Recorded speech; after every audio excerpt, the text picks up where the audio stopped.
I would probably introduce myself as a wife of a very great man and a mother of 3 wonderful children. I'm also the senior pastor, which means I'm an overseer, a leader of an amazing church in the centre of Aberdeen.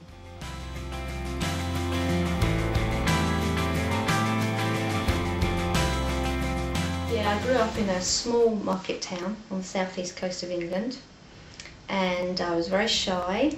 I lacked confidence, very insecure, and basically that determined my life and what I did. I didn't go anywhere, didn't do anything. But I came to know about Jesus when I was 12. I was brought up in a Christian home, but I actually received him for myself at the age of 12. But it wasn't until I was about 16, 17 that I really met with God and I really experienced God. And as I took on him, then I started on a journey of discovery, not only of him, but of myself.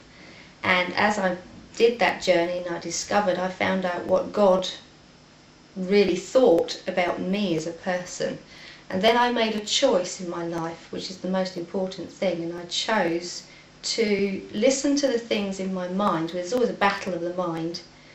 And I chose to listen to the things that were true and powerful, and that was what God was saying about my life. So I chose to receive it. I chose to believe what he says, because his word is living and powerful, sharper than any two-edged sword. And that's where a bit of a transition took place. As I chose not to think about the insecurities and the lack of confidence, I started to believe what God said about me. Then something started to build on the inside, and that's what's enabled me to go on the journey that I go on now, is to truly choose to believe what God thinks and says about my life.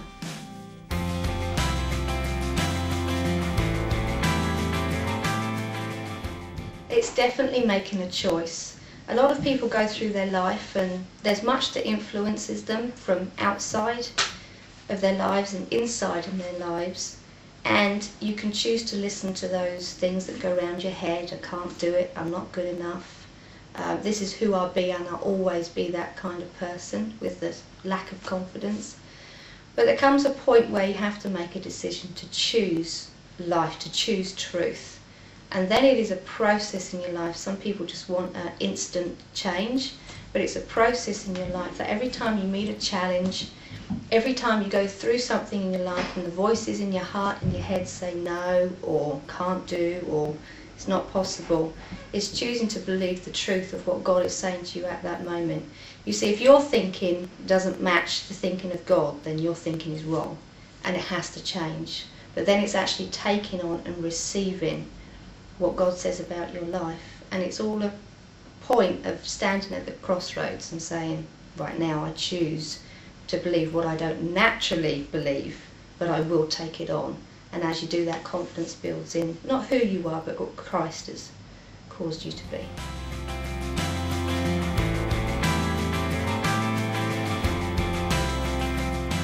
I think everybody has a purpose in their lives, and I'm passionate about God, I'm passionate about people, and I'm passionate about putting the two together, because when the two come together, God and man, something quite incredible happens.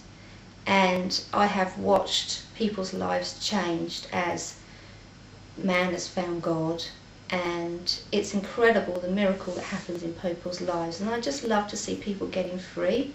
I just love to see people getting life and getting life properly.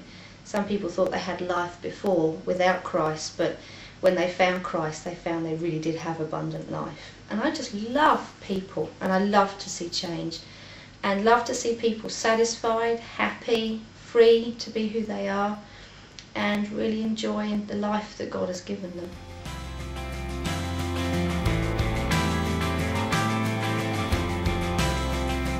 I think there's something really lovely about the heart of a volunteer, because a volunteer's heart is a true heart.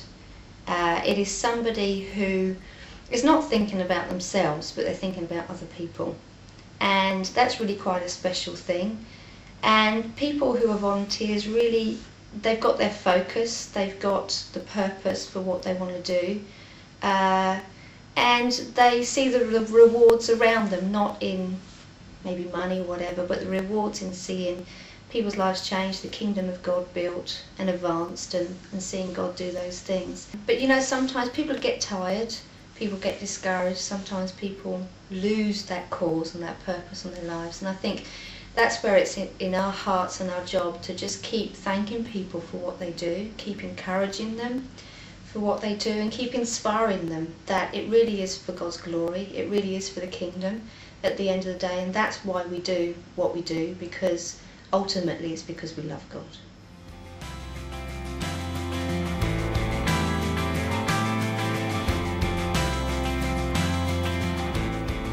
I have that because when we were in our early days of training to become ministers, we had people who believed in us, and I've known what it is to be believed in, and that has done a huge lot in my life, especially as we said before, I was insecure and had no confidence. And people generally around me looked through my weaknesses, they looked through my failures and saw my potential.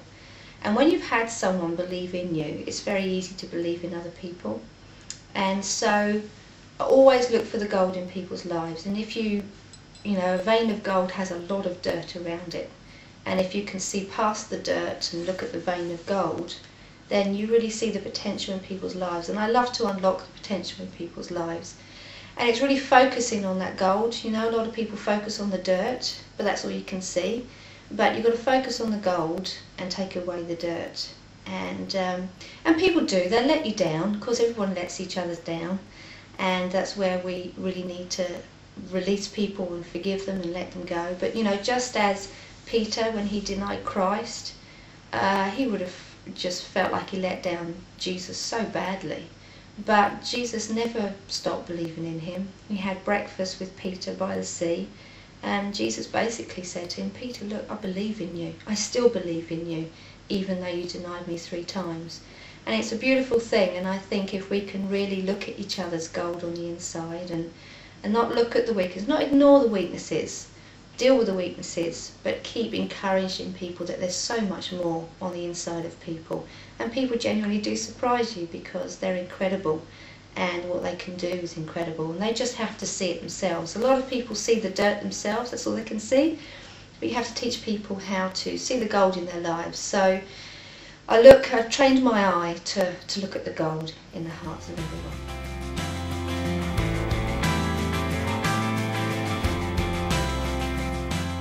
I would say that I'm just going to keep doing what I've always done, and that's love God and love people. And as I've done that, that's where God has just opened up doors in my life. And then it's the choice whether to stay this side of the door or actually walk through it, which always takes courage. And so I'm going to continually make myself available to God, and whatever he says, whatever he wants me to do, I will follow and I will do whatever. But I have a real passion and a heart to see people really released in themselves and into the call of God upon their lives, and I will continue to do that. I see that many women need to be really free, and I think there's a real place in the nation to see women rise up, but it's the church worldwide that I'm just so excited about, and we're going to see great things happen. So I'm just keen to keep myself open and willing, and surprise myself.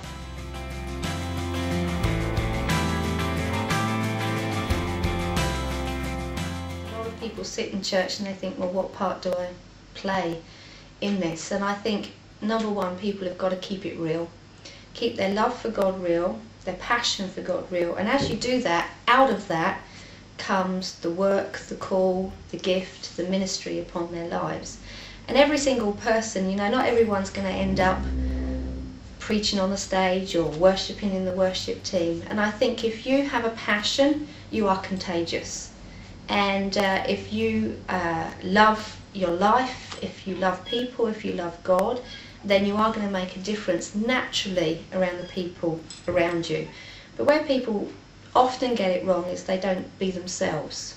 And I think there's a message that's going right across the church worldwide, and it's come straight from the heart of God, and it's being, be authentic, be real, be genuine, because when you are yourself, no one else can be you, but you're at your best. And do what comes naturally. Do what comes out of your heart, and you will find that you will become more and more fruitful, and that which you have will be multiplied and will increase, and you'll see great fruit and great results in your life.